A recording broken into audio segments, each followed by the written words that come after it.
Hello everybody, today I'll be talking to you a bit about how I made my most recently released film, Extreme. Now, unfortunately, this film had to be delayed many times because of college work and other things I had going on in my life. Like the last scene was filmed in December and I released it the following August, so that's a bit of a gap. I don't actually remember where the initial idea came from. I've had the kind of idea of the guy injuring himself and then losing his fun active lifestyle for years. I don't actually remember where that idea came from or when it originally spawned. It would have been years ago because I had many ideas that all kind of eventually formed into this one.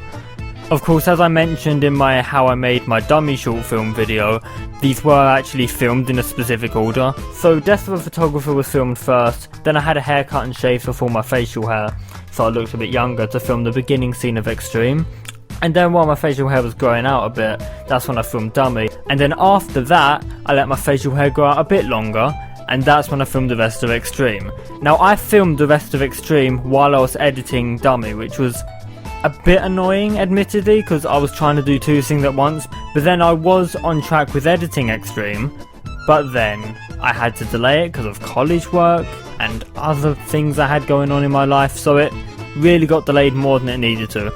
Arguably the most annoying thing for editing this was actually the colour grading in certain scenes, because scenes like this and this were just a nightmare. Now, obviously my other short films did have colour editing as well and lighting editing, but I tried to keep that to a minimum in this film because I wanted it to seem a lot more raw, especially when I think Death of a Photographer maybe overdid it in certain scenes where it was unnecessary. But I just wanted it to be a bit more raw, but some scenes just really annoyed me, and some things while editing now I just wish I could have gone back and redone. One thing which I did in this film, which I also did in Dummy, but I think I forgot to mention it in my How I Made video, is when I did the TV and when I did the phone in Dummy. Now, I didn't film it with the footage playing. I didn't decide which footage would play until after I had filmed it and when I was editing it. With the Dummy short film with the phone, I had a green screen on the phone and that worked well enough for me to put the video of the other character on there. But for this film, even though I tried the same method, it didn't work as well. But luckily my editing software had just updated and had this new thing called Smart Cutout, which I was able to use. Now, it may seem cool, but it was a bloody nightmare. It was really annoying to work with because it couldn't seem to track it right, and I tried and it just looked awful, and I think even now I am not convinced it actually looked that good. It maybe looked okay in certain scenes. I mean, people in the live chat seemed to like the way it looked, but it's just, I don't know, it just took an unnecessarily long amount of time and it just didn't work as well as I'd wanted it to. Oh, and another thing that didn't work as well as I'd wanted it to was when I did the cover of the song Yesterday. Now, the cover of Yesterday was a lot more annoying than you may think it is. Now, obviously I just got my brother to play guitar for it. He was fine and he did it because I asked him politely. But then the singing took so many takes, like, it's just genuinely infuriating. I am not that great of a singer, I try to be, but something about probably the key in which the song's in just makes it really hard for me to sing it right, and it just took ages to get right. And then the orchestration took a while to get right as well, and I'm okay with the result. It depends, it sounds different on different speakers, so it's hard for me to know how it sounds. I guess some people like it, some people won't. Also, because when I was filming it, I obviously wasn't using the final mixed cover. The cover of the song was actually one of the final things I finished for the film.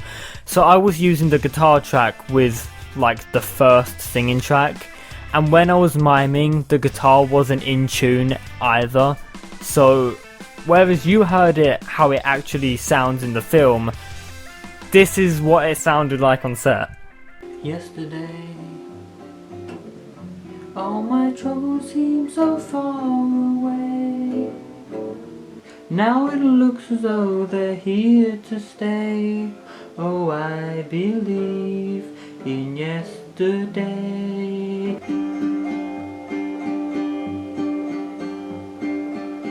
Yeah, okay, I'm gonna give your ears a break and not make you listen to all of that. But, yeah, you get the idea.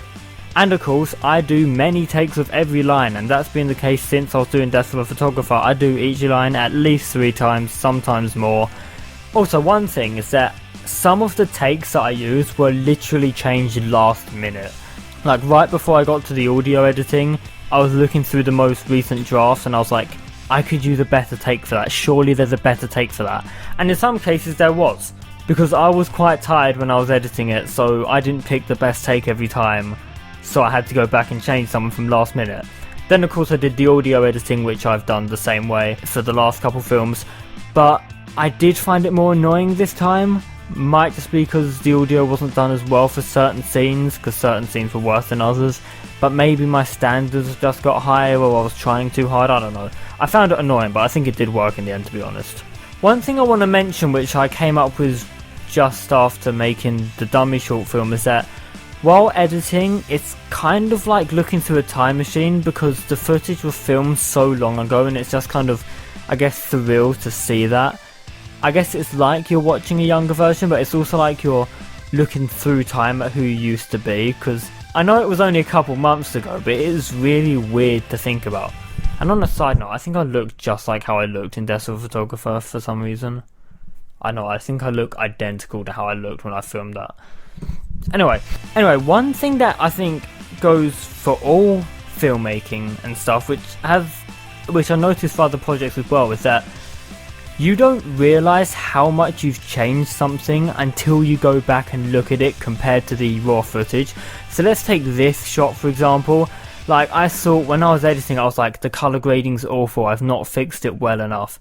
But then I compare it to the actual raw footage, and bloody hell, I did not realise how much I changed it until I looked back. Same goes for this shot for example, and some of these other shots.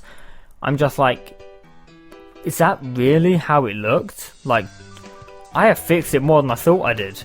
However, one thing that does really genuinely annoy me is that some shots had to look worse in the final thing just to fit the other shots around it.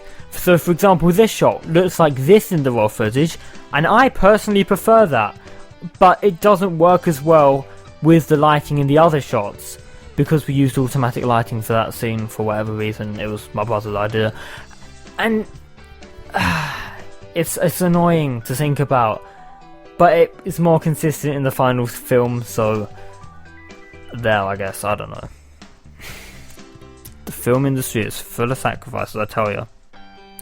Oh, and one other fun fact actually, this scene at the beginning here, the scene of me in the bed, was actually filmed a different day. I originally had filmed it on the same day, but the lighting had changed too much because I was filming it in the evening before it got too dark, and I was relying on natural lighting and my bedroom light.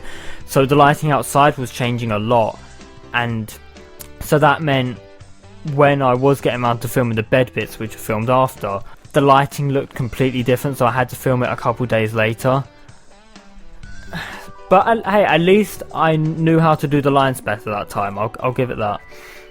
Anyway, the main thing that really annoyed me with making this film is that I'm such a bloody perfectionist. I spent hours just fixing this one shot to try and make it look as good as possible, and I'm still not entirely happy with the last result, and it's too late to go back and film it now. This was 8 months ago, 9 months ago, around that sort of time, so it's a bit too late to go and fix it now, but it just annoyed me when I was editing because I'm a perfectionist.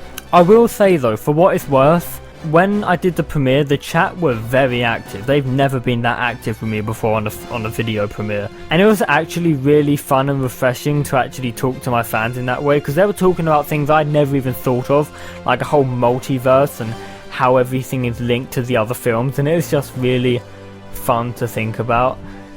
And also, by the way, this character is now called Stacy because this YouTube commenter said so, so that's now canon. Anyway, that's pretty much all I wanted to talk about. I'm sorry if I seem really tired in this video. I am a bit tired. It's nearly 10 at night, and I am filming this with no script, really, apart from some notes on my phone. But yeah, anyway, apart from that, that's pretty much all I have to say about making it. I hope you've enjoyed this, and I hope you enjoyed the final film. And if you haven't seen the final film, then I don't know why you're watching a behind the scenes video on it. But anyway, thanks for watching. Bye!